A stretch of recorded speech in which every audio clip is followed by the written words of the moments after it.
Ladies and gentlemen, dear passengers, welcome on board the little sun train. Make yourselves comfortable and relax. I'm going to take you for a half-hour ride to discover the left bank of the Lake Geneva.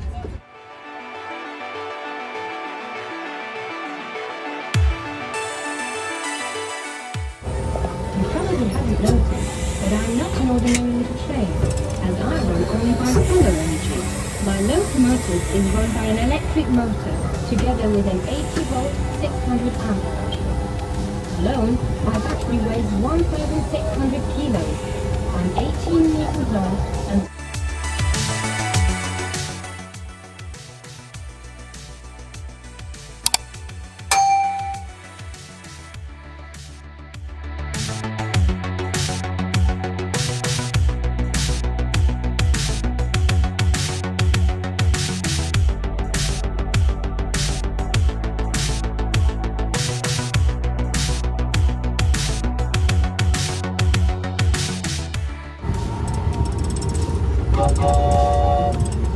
here we can see the Lake Geneva, the biggest lake in Western Europe, stretching beyond Geneva's harbour. The Lake Geneva is 72 kilometers long and 14 kilometers wide, and its maximum depth is 310 meters. A third of the lake belongs to France and two-thirds to Switzerland.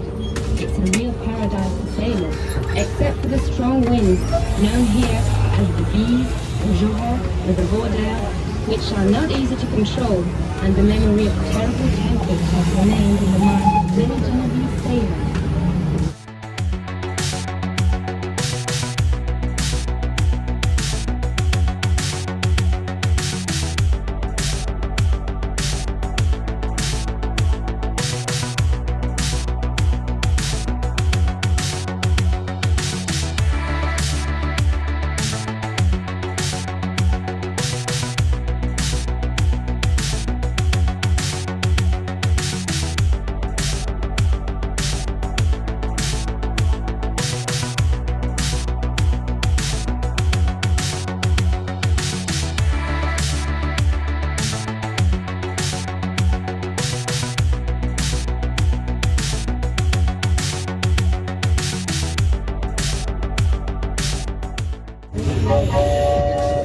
If the wind isn't too strong, we should be able to see the famous water jet, 140 meters high, rising at a speed of 200 kilometers per hour, thanks to a 1,300 horsepower turbine engine which propels continuously 7 tons of water in the air.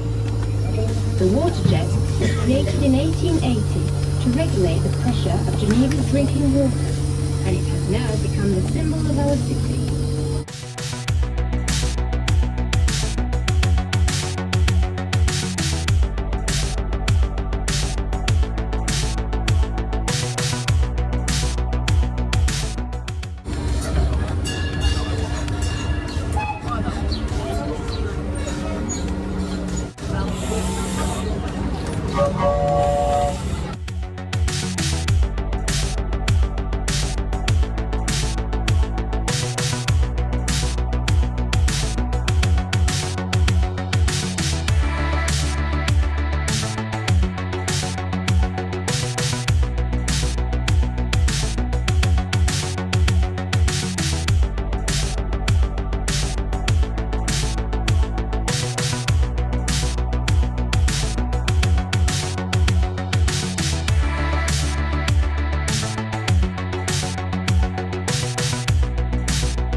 In the summer, along the banks or behind the Place de la Grange, on the other side of the road, you can enjoy the beauty of thousands of roses, carefully looked after by our gardeners all through the year.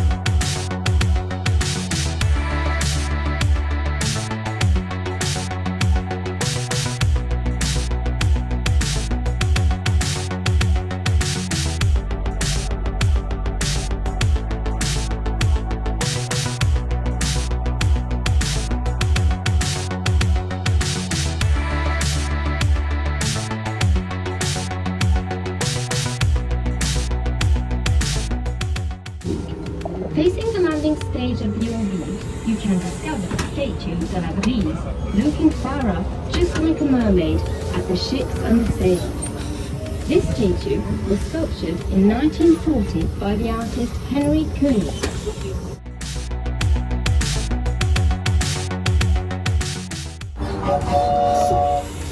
Already reaching the Port Noir, the Black Harbour, a place dear to the heart of the Genevese, because that's where the Swiss troops landed on the 1st of June 1814. It therefore symbolises Geneva's entry into the Swiss.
You can now see the most famous international organizations. First of all, the United Nations, of course, located in the yellow building on top of the hill of Preny. The impressive grey building with thousands of windows is the International Labour Office, and by the lake behind the trees hides the William Hackard Centre, which now shelters the World Trade Organization. Geneva owes its international and cosmopolitan reputation to these organizations and many others.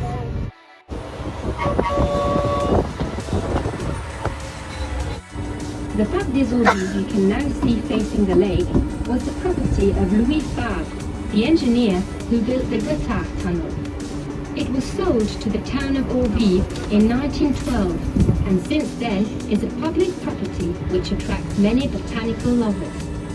Its neighbour, the Parc de la Grange, belonged to another Fabre family, who gave it to the city of Geneva in 1918. Its famous rose garden, known worldwide, was planted at the end of the Second World War.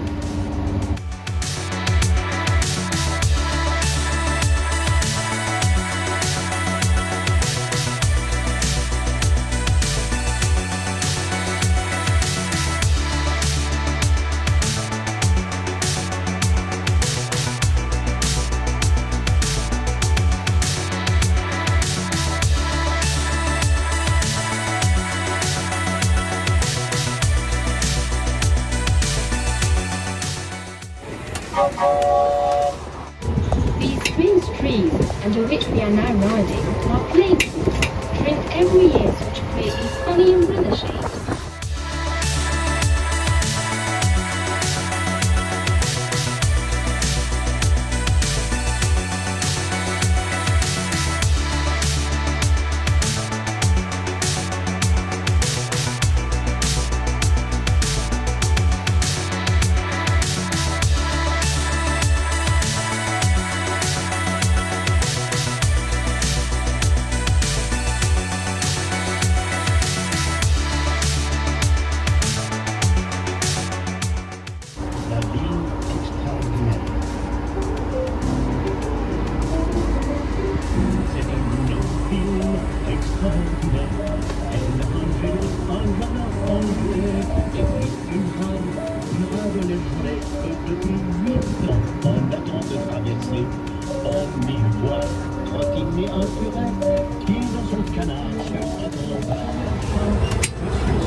Don't miss now the splendid view of the harbour and the city, on top of which stands proudly the Saint-Pierre Cathedral. Its construction, a mixture of Roman and Gothic style, was started in 1160, and during 4 centuries the cathedral was the most important Catholic edifice of the city, before it became the finial of the Reformed Church. On the other side of the road, you can see the royal house, built at the beginning of the century. The story goes that the huge eagle used to perch from the south turret.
Geneva, city of banks and watches, became after 800 the 25th canton of Switzerland.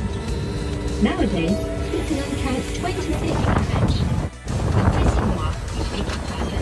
and finally, in some parts of the canton of Grisons, a minority of the inhabitants speak a language called the Romanche. Geneva is a welcoming city, and more than 1/3 of our inhabitants are foreigners.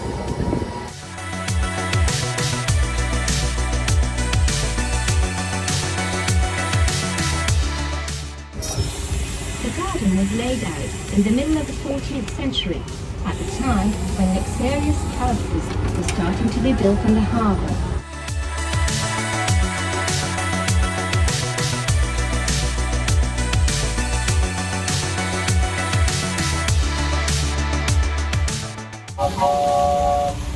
In the middle of the garden, you can discover the four-season fountain, where water spouts out of 4 bronze figures.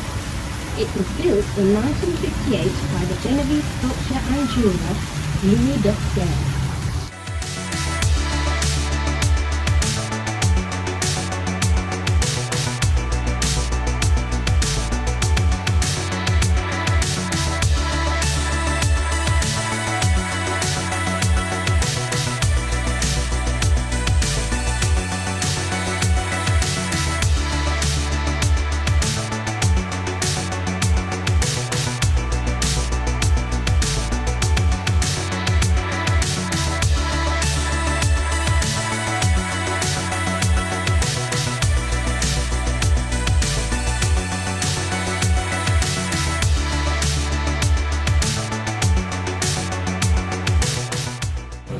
Here it comes, the famous flower clock, made up of 6,500 plants. It was created by gardeners of our city in 1955.